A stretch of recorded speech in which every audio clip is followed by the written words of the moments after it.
junto a los restos del antiguo Hospital de Valencia, el MUVIM, el Museo Valenciano de la Ilustración y la Modernidad.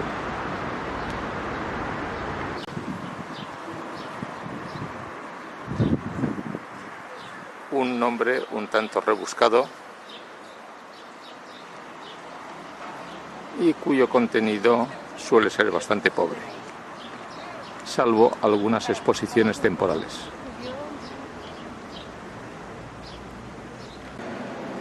Ignacio Pinazo, estudio. Joaquín Sorolla, desnudo femenino. Ignacio Pinazo, las hijas del Cid. Ignacio Pinazo, muerte de Jaime I el Conquistador.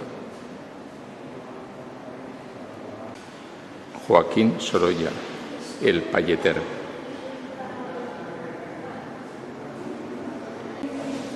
Francisco Domingo, la destrucción de Sagunto. Joaquín Sorolla, estudio. Ignacio Pinazo, estudio. Francisco Ribalta, crucifixión.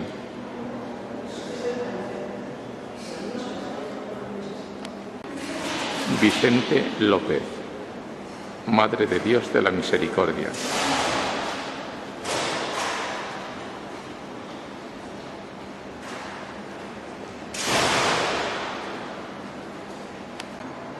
Joaquín Sorolla, pescadores valencianos.